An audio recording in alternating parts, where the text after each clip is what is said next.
2024년 우리가 올해 첫 1월 달에 하나님이 우리 온네스에게 주신 첫 번째 복은 심령이 가난한 자. 오늘 두 번째가 애통하는 자는 위로를 받을 것이다. 그렇죠. 유대인들은 전 세계를 장악하고 또 지극히 미소를 지으면서 이렇게 생각하겠죠. 이 정도 살았고 이 정도 자격으로 갖추었으니까 천국은 물론이고 이 땅에서도 하나님의 축복이 쏟아질 일만 남았다. 나한테 또 우리 민족한테 화가 임하는 것은 당치도 않는다. 만약 이런 나에게 화가 미친다면 그건 하나님 문제지 내 문제 아니다. 사람들이 이렇게 생각했고 또 그 사람들이 그렇게 살아가는 인생을 보고 오늘 예수님이 와 있을진저 너희 지금 웃는 자야 너희가 애통하며 울리라. 누가복음 6장 25절에 나오는 말씀입니다. 그 사람들에게 하는 메시지죠. 유대인은 수많은 침략의 역사 또 침략당하고 숨 돌릴 틈도 없이 노예생활, 포로생활 유린당하죠. 예루살렘이 무너질 때 그 처참한 말로 할 수 없는 예수님이 아예 대놓고 예언했잖아요. 로마군이 이스라엘의 그 마지막 격전지 마사다라는 것을 포위합니다. 이 최후까지 버틴 사람이 이제 죽게 될 지경에 그때 당시에 막다른 길에 모두가 공포를 떨고 있을 때 제사장 엘리야살이라는 사람이 그 유대인들을 모아놓고 뭐라고 연설하냐면 이 안에 이 연설문 안에는요 그 유대인의 사상 내용이 다 들어있는 거죠. 자, 우리는 지금 손에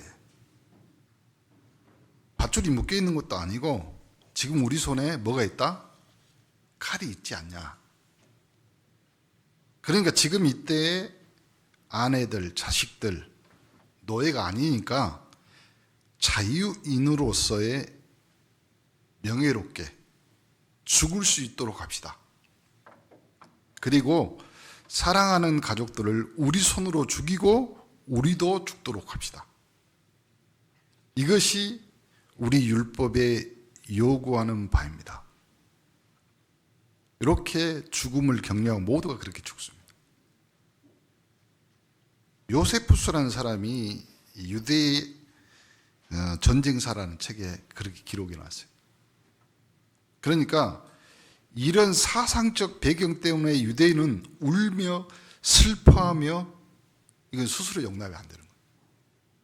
근데 거기다 대놓고 예수님이 오늘 뭐라고 하냐면 애통하는 자는 복이 있나니 저희가 위로를 받을 것입니다. 유대인에게 위로해 줄 것은 아무것도 없습니다. 위로를 받을 수 없는 존재라고 자기들은 생각합니다.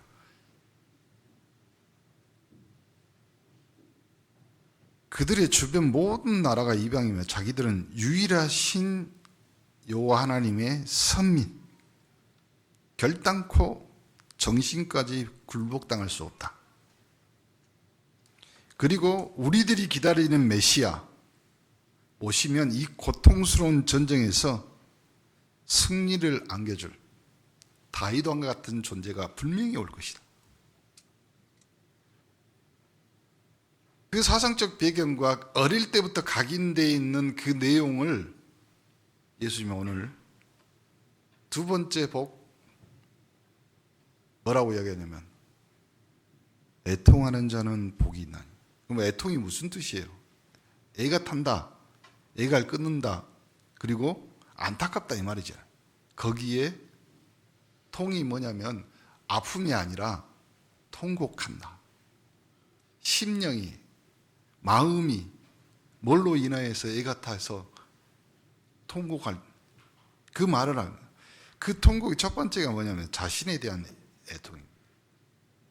오늘 하나님의 은혜로 예수님을 나의 그리스도로 영접했습니다. 구원받아 하나님의 자녀된 영접하는 자 곧 그 이름을 믿으면 하나님의 자녀가 되는 권세를 주신다.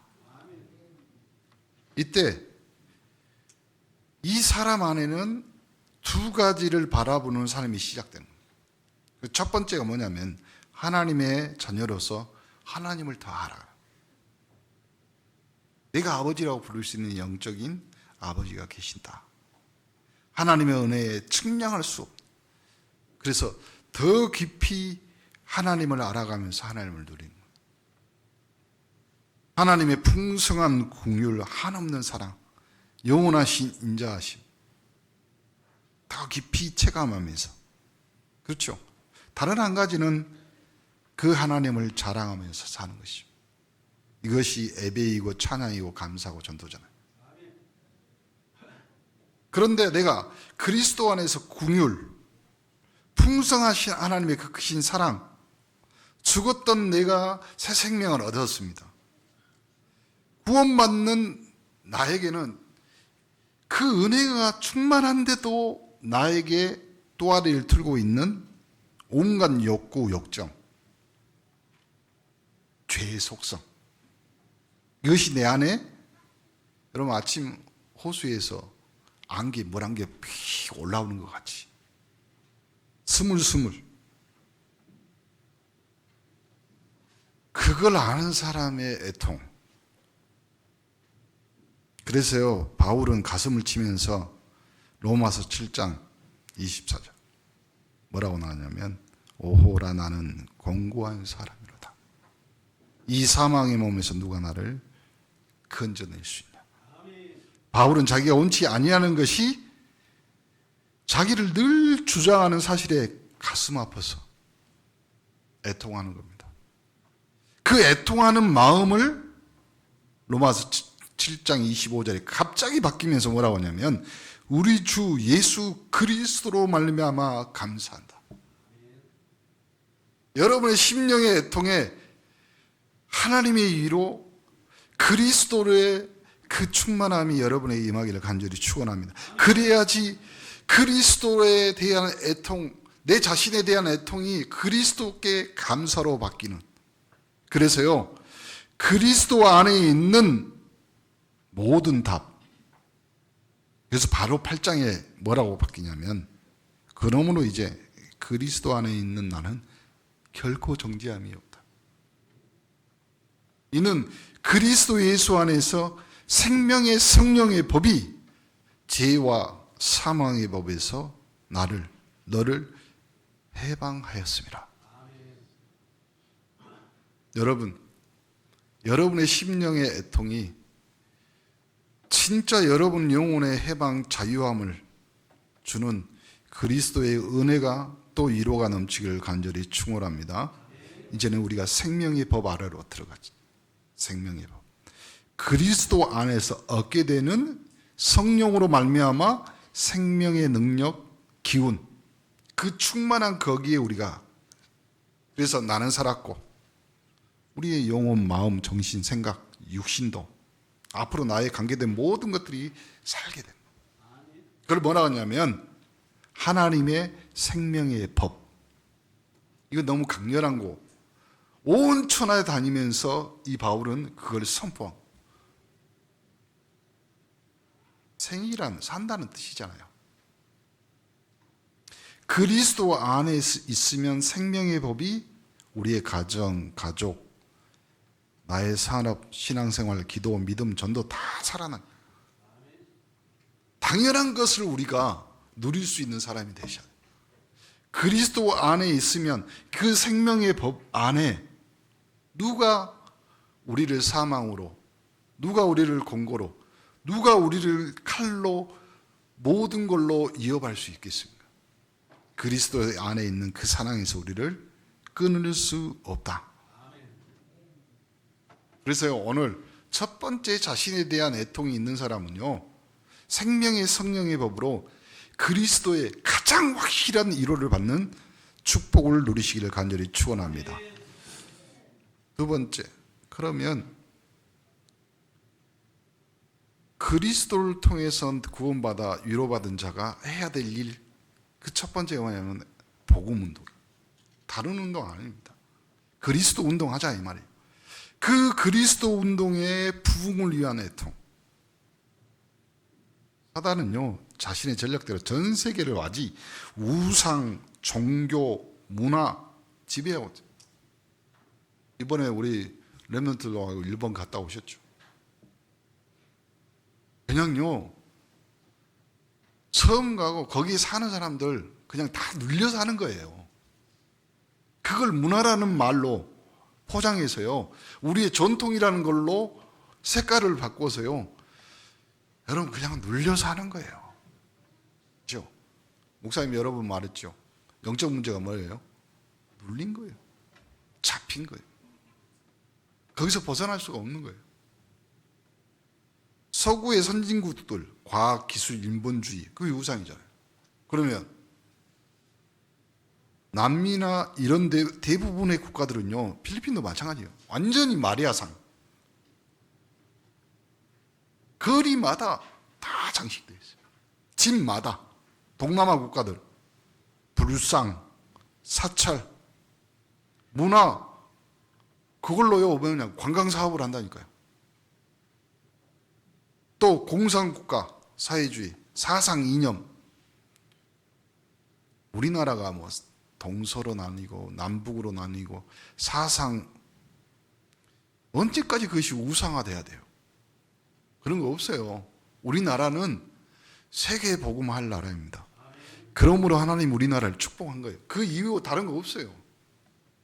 정치가 이렇고 그가 우리가 상관이 없어요. 우리는 하나님 때문에 살아난 민족이고 하나님의 선교로 우리를 보호하는 나라입니다. 아프리카 70여 개 나라, 지금도요, 무속, 점술, 정령. 지금까 우리 파나마에 계시는 선교사님 그 말씀하셨잖아요. 아직도 거기는 흑마술, 사람에게 저주하는 거예요. 물어 사람을 죽인다죠. 이런 현장에 교회는, 교회가 영적 아픔을 못 느낀다. 교회가 어느 사이에 이제 국제적 이기주의 한 그룹으로 자리를 잡아버렸어요. 사회에서도 마찬가지입니다. 하나님이 세상 살리기 위해서 세우신 교회가 영적으로 잠들어 있다. 보세요. 현재 미국과 한국이 선교 파송에서 1위를 달리거든. 미국의 경제력의 대부분 소위 기독교인들이 손을 잡고 있어요. 다 거의 유대인 플러스. 그런데요, 선교에 대해서는 굉장히 인색합니다. 교회는 전도 선교를 위한 하나님의 현장입니다. 그래서 거기에 대한 우리의 애통한 마음, 분명히 아픈 마음이 있어요. 하나님, 이 나라의 민족을 하나님이 축복하셨듯이 전도 선교를 위한 우리 교회가 되게 하옵소서. 세계 산지에 있는 기독교 계통의 대학들, 신학교들 한번 봐보세요. 분명하게 말하는데 신학교가 신학이 학이 됐습니다. 학문이에요. 예전에는요, 신학교 졸업하면 목사님들은, 목회자들이 현장 나와서 현장을 변화시켰어요. 언제부터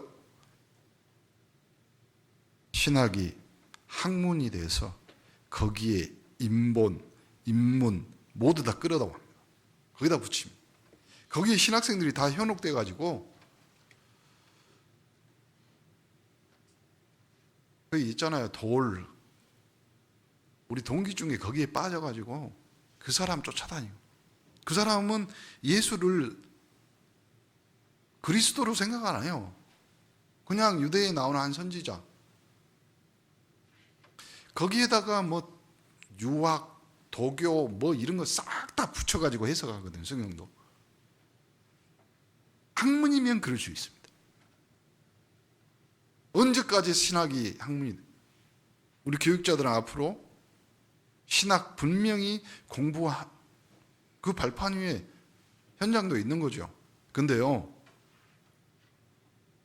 학문은 현장을 이길 수 없습니다. 학문은 이론입니다. 그러나 영적 세계가 있는 현장은 현실입니다. 학문으로 성도를 이루하고 보듬어 줄 수는 있습니다. 그러나 영적 문제는 해결이 안 됩니다. 그러니까요, 이 학교에서 예수를 완전 빈 깡통으로 기적해 한 적이 없다. 죽은 자 가운데서 어떻게 살아나냐 말이야. 동정녀 탄생? 그거 아니다. 그러니까 바꾸잖아요. 뭐라고요? 동정녀가 아니에요. 여자에게서 나시고. 이렇게 종교와 흑암 경제, 반성경적인 신학. 분명히 교회는 우리 교회뿐만 아니라 다른 교회도 마찬가지입니다. 교회가 프로그램화되어서 아예 지치지 않도록 움직이게 만들어요. 사람. 안 됩니다. 주님의 애통은요, 현장을 보면서 뭐라고 이야기하냐면, 여자들아 울지 마라. 나를 위해서 울지 말고 너 자녀들을 위해서 울라. 그래서 우리는 금토일 시대 그리고 삶들을 만들어가는 교회가 돼야 돼요. 그것이 우리가 해야 될 일이고 교회가 해야 될 일이고. 중직자들이 왜 산업을 합니까? 그래서 두 번째가 뭐냐, 후대를 위한 애통이에요. 분명히 우리 렘넌트들에게 말씀을 각인시켜야 돼요. 초등학생들은 성경 암송 시켜야 돼요. 성경 암송 시켜야 돼요. 유대인이 3분의 1이 노벨상을 받았습니다. 노벨상의 3분의 1이 유대인이 받았습니다. 유대인들은 어릴 때부터 말씀을 각인이 아니라 암송시킨다니까. 그러니까 초등부 프로그램 성경에서요, 주일학교에서 여러 가지 할 필요 없이 하나의 말씀 암송시켜야 돼요. 계속. 중고등부, 독서포럼. 왜냐하면 세상을 앞으로 경험해야 되는데 간접 경험 중에 제일 좋은 것은 독서거든요. 독서하면서 포럼하게 만들어요. 앞으로요, 우리가 금토일 시대에 정말 중직자들은, 특히 우리 장로님들은요, 내가 세울 삶들의 나의 망대는 무엇인가? 기도하면서 고민하면서 찾아내야 돼. 나의 삶들은 뭐냐? 앞으로 우리 교회도 이방인들, 다문화 분명히 올 거 아니에요. 목사님은 영어를 하나도 못하고 뭐하고. 대한민국 아주 좋은 나라예요. 얼마나 좋냐면요, 여러분 핸드폰에 대놓고 여러분이 한국말 하면요, 그 언어로 바꿔서 그 사람이 다 들을 수 있어요.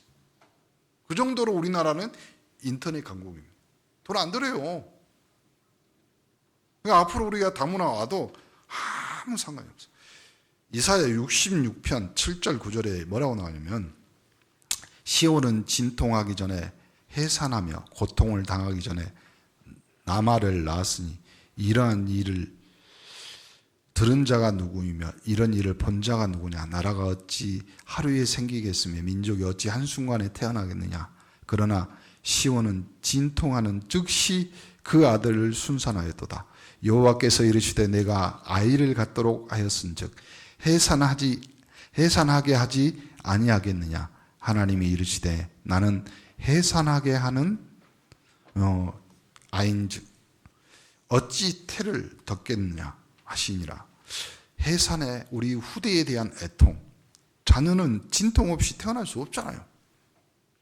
이것은 하나님이 모든 일에 있어서 가장 근본적인 사실. 그러니까 유대인은요, 이거에 대한 철저한 내용이나 패러다임을 갖고 있어요. 그래서요, 유대인은 아이 모든 명절을 자녀들에게 그대로 전수해주고 그대로 가르칩니다. 여기에 덧붙여서 영혼을 향한 애통함이 없이는 영적 자녀를 절대로 출생시킬 수 없어요. 여러분, 이번 올해 우리 강단, 우리 목표가 뭡니까? 300명에게 복음을 제시. 30명 영접, 3명 교회와. 이 땅의 미래의 주역인 어린아이들. 교회는요, 아이들로 넘쳐야 돼요. 돌아다니면서 메시지 자기들이 듣든 안 듣든 떨고 돌아다니고 해야 돼요. 여러분님만 예배드리고 여러분만 성인들만, 그럼 교회는 공동묘지예요. 나이 들면 다 죽게 되겠죠. 예수님은 십자가를 지고 골고다를 향하면서 예루살렘의 딸들아 나를 위해 울지 말고 너희와 너희 자녀들을 위해 울라. 누가복음 23장 28절. 이렇듯 부활하신 예수님이 요한복음 21장 15절 19절에도 내 어린 양을 먹이라. 이것이 우리 모든 미래가 걸려있는 겁니다. 우리 전도제자는 당연히 우리 주님께 송구한 마음, 죄송한 마음, 애통하는 마음, 예수님은 그 마음을 교회에 주셨죠. 그 마음을 소유하지 못하는 것은 우리의 명백한 불의입니다. 그러므로 요엘 선지자는 뭐라고 이야기했냐면 요엘서 1장 13절 15절 제사장들아 너희는 굵은 배로 동이고 슬피 울지어다. 제단에 수종 두는 자들아 너희는 울지어다. 내 하나님께 수종 주는 자들아 너희는 와서 굵은 배옷을 입고 밤이 새도록 누울지어다. 슬프다 그날이여 여호와의 날이 가까이 왔나니 곧 멸망같이 전능자에게로부터 이르리로다. 지금 애통하는 마음으로 우리의 인생과 우리의 삶에 하나님 삶들을 세워 후대 앞에 하나님의 위로를 남기는 교회가 되게 하옵소서. 보통 이제 애통하고 마음이 섭섭한 것은 부부끼리 남편은 아내에게, 아내는 남편에게. 제가 생각해 보니까요, 불과 몇십 년 전만 해도요, 뭐 남자가 바람 핀다, 뭐 한다 그러면요, 대부분 어른들이 그랬잖아요. 또 교회에서도 목사님들이 좀 참고 살아. 참고. 근데 그 말이 이해가 됐어요. 왜 참고 살았냐? 조금만 참으면 죽어요. 조금만 참으면 죽어. 힘 빠지고. 근데 요즘은 그렇게 말하면요, 목사님도 말을 못 하겠더라고요. 조금만 참으세요. 기도합시다. 이 말을 못 하겠어요. 왜 그러냐면 살아도 너무 오래 살아. 요즘은 그렇게 참고 살아도 40대 50대가 목사님 이만 저만 합니다. 그러면 목사님이 조금만 참으세요. 금방 죽습니다. 이렇게 말할 수가 없어요. 지금은 막 100살까지 사니까 기도를 많이. 여러분의 애통함이 어디까지 미쳐야 되겠습니까? 허디슨 테일러라는 선교사가 중국 선교에 불타게 됐습니다. 1904년에 영국 웨일즈에서 복음의 순환기가 불일듯이 일어난 거예요. 그래가지고 하나님이 그때쯤에 미국, 인도, 한국, 아프리카 곳곳에 이 복음을 들고 가는 선교사들, 복음의 순환기를 허용하시고, 그리고 나서 우리나라에 이 복음 가지고 있는 선교사들이 들어오게 됩니다. 예수님이 골고다 길에서 우는 여자들에게 예루살렘의 딸들아 나를 위해서 울지 말고 너희 자녀들을 울라 이렇게 말하잖아요. 전 세계에 버려진 청소년들, 아프리카나 중남미, 동남아 굶어 죽어가요 지금. 조금 옆에 중동이나 이런 데 봐보세요. 내전으로 했어요. 그 보트피플이라고 해서 난민들. 전 세계의 난민이 우린 저 북한 숫자가 똑같아요. 북한하고 한국 합친 숫자 한 7천만 명. 전국. 이 사람들은 나라 민족이 없으니까요. 어디다 배를 댔다가 쫓겨나면 총 쏘면 도망가야 되고 그래요.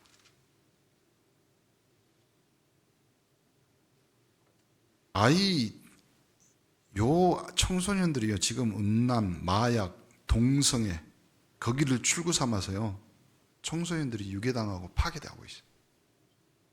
거기에 우리는 보세요. 대부분 우리 아이들의 언어 80%가 욕설이거나 조롱에 섞인 비속어입니다. 한번 봐보세요, 청소년. 그러니까 순진한 아이들 폭력, 테러, 종교, 전쟁으로 계속 세뇌되면서요, 아이 중동이나 이런 때는요, 이 아이들에게 자살폭탄, 테러, 그 아이가 뭘 알겠어요? 세뇌시키는 거예요. 여기에 가슴을 치는 애통함, 그리스도 되시는 예수님과 통하는 마음, 이런 전도와 선교, 여러분이 뛰어들어서 할 수는 없지만요, 이 마음으로 현장을 보는 거예요. 하나님의 사람들의 마음입니다. 눈물의 선지자 에레미야가 에가에 이렇게 써놨어. 슬프다 어찌 그리 금이 빛을 잇고 순금이 변질하여서 성소의 돌들이 거리 어기마다 쏟아졌는고, 순금에 비할 만큼 보배로운 시온의 아들들이 어찌 그리 토기장이가 만든 질 항아리 같이 여김이 되었는고, 들깨들도 젖을 주며 그들의 새끼를 먹이는 딸 내 백성은 잔인하여 마치 광야의 타조 같다. 젖먹이가 목말라 혀가 입천장에 붙었는데 어린아이들이 떡을 구하나 떼어줄 사람이 없다. 에레미야 예가 4장 1절 4절.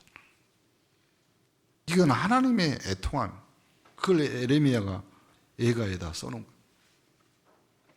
마지막, 이러니 전 세계가 뭐라고 하냐면, 전 세계 교회가 이제는 하나님의 이름을 완전히 모욕당. 유럽 청년 자기들이 받은 세례가 이제는 부끄럽다. 교회에서 세례받고 천국 백성이 된 것이 자기들이 실수다. 구원이라는 것은 헛소리. 세례받는 거 우리가 너무 유치했고 무식했기 때문에 후회한다. 그래서 하나님, 예수, 성령, 그리스도, 교회, 예배, 이제 이런 말은 역겹고 지겹다. 이런 걸로 유럽의 세례 취소 의식이 크게 성행했습니다. 영국에서 1866년 그때부터 시작한 반교회 운동이거든요. 하나님의 은혜를 크게 입은 그 유럽이 야벳 후손이거든요. 하나님을 모욕하고 있어요. 하나님의 일이 역겹다고 말하고 있는 거죠. 우리 기도해야 돼요. 주여, 그 유럽 땅에 복음의 순환기가 오게 하옵소서. 이제 폴란드 선교 망대 세워서 우리가 또 보내고 기도합니다. 이 교회 현장에는 이제 인본주의, 이제 교회에서 이상한 거 합니다. 동양 종교 뭐 이런 거, 또 거기에다가 뭐 접신 운동인지 성령 운동인지 구별도 안 되는 뭐 이상한 걸로 불건전 신비주의. 무조건 뭘 끌어당겨서라도 병 나오면 되는 거예요. 여러분, 병이 치유돼야지 맞는 거예요? 아니면 여러분이 하나님 자녀인데 병이 치유 안 되는 것이 맞는 거예요? 그럼 이제 이렇게 대답하지. 둘 다 되는 것이 좋아요. 그럼 둘 다 될 수 있는 방법을 여러분이 강단 따라가면서 여러분이 하나님, 나에게 이 병을 허락하신 것은 하나님의 계획 아닙니까? 그리고요, 나는 아무리 생각해봐도요, 예수 믿은 사람이 내 안에 하나님의 성령이 계셔요. 근데 거기에 암이 들어오고 또 거기에 다른 문제가 들어왔다. 같이 못 살아요. 어떻게 같이 살아? 그런 믿음도 없으면 어떻게 세상을 살아요? 같이 못 살아요. 그렇죠? 하나님의 성령이 하나님이 내 안에 계시는데 하나님의 성전을 무너뜨리는 다른 것들이 들어온다? 여러분, 믿음의 차원이지 그건 기도의 차원이 아니라니까요. 기도는 언제 해요? 하나님이 붙여준 그 생명이 구원받도록 기도하는 거예요. 그리고 내 안에 문제 있는 거 그거는요 믿음의 차원이에요. 주여, 주여, 나는 주님의 성전입니다. 그러면 끝이에요. 더 이상 기도도 하지 마세요. 그러니까 기도를 여러분이 너무 남발한다니까요. 얼마나 기가 아프겠어요. 하나님도. 그 믿음의 차원으로 딱 끝내버리시고 우리 거룩하신 아버지 하나님, 구원의 예수님, 은혜의 성령님 모욕당하고 또 거기에 모든 것들을 붙여가지고 변명하는 이걸 보면서 우리는 가슴치며 애통하는 자, 이것이 남은 자예요. 오늘 바울이 소아시아에서 마게도니아에 건너가지고 이제 유럽에 20세기 초까지 이 신앙의 열정 세계 곳곳으로 이 복음이 전달되거든요. 근데 갑자기 인본주의 사상이 기반으로 해가지고 뭐가 나오냐면 자유주의 신학이 나옵니다. 그래가지고 모든 것들을 다 뭘로요? 인간의 눈으로 인본주의 인문학적으로 해석하기 시작합니다. 여러분, 인간의 눈에 성경이 해석되는 것이 있고 안 되는 것들이 많아요. 여러분이 하나님의 말씀을 다 이해하고 깨달았다? 감사할 일이죠. 근데 그게 하나님의 말씀 맞아요? 내가 아는 하나님 말씀이에요. 그거는. 보세요. 영국의 경우 교회는 텅 비었고 커다란 교회당 건물 유지하기 어려워서요. 술집에 팝니다. 모슬렘에게 넘어갑니다. 유럽 인구의 77%가 육박하는 사람들이 나는 기독교인이라고 말해요. 교회에 출석하는 사람 4%. 영국은 2%. 그러니까 스코틀랜드에 가는 한국 한 선교사님이요. 10년 동안이 스코틀랜드에서 이제 교회 한 30개를 빌려서 계속 사역을 했죠. 여기 돌아다니고 뭐 이렇게 보면 또 팔리고. 근데 볼 때마다 그 교회들이요 팔려가는 것들을 다른데 다른 용도로 얼마나 갔으면. 근데 한 장로교회에서 매물이 나왔는데 300년 전통이 되는 스트란다 교회가 됐어요. 스트란다 교회. 그래서 술집 사장이요 그걸 살라고.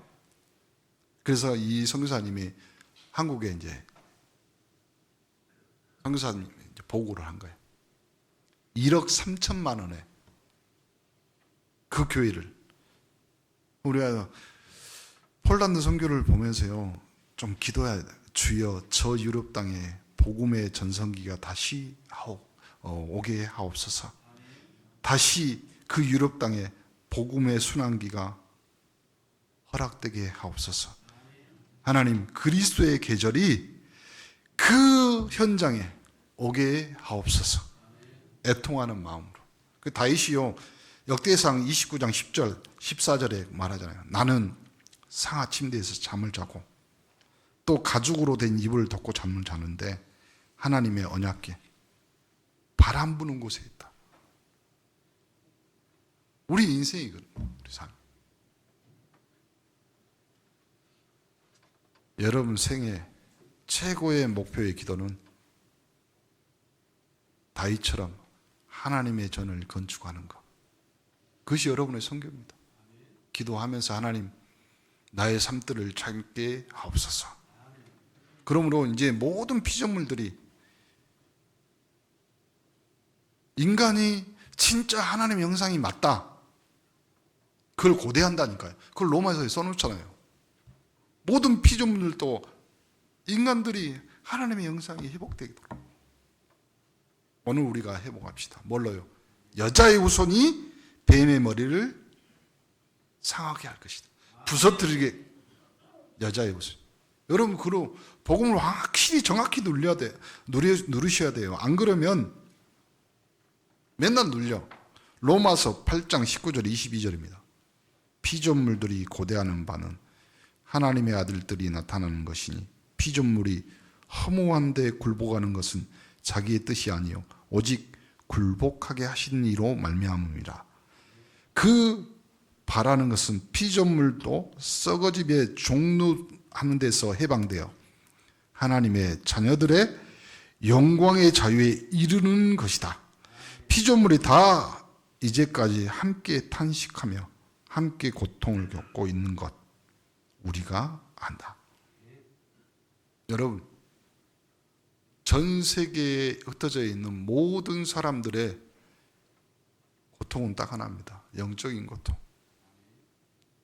우리가 하나님의 형상을 회복해서요, 여러분이 눌린 것 찾아서 해방시켜 줘야 돼요.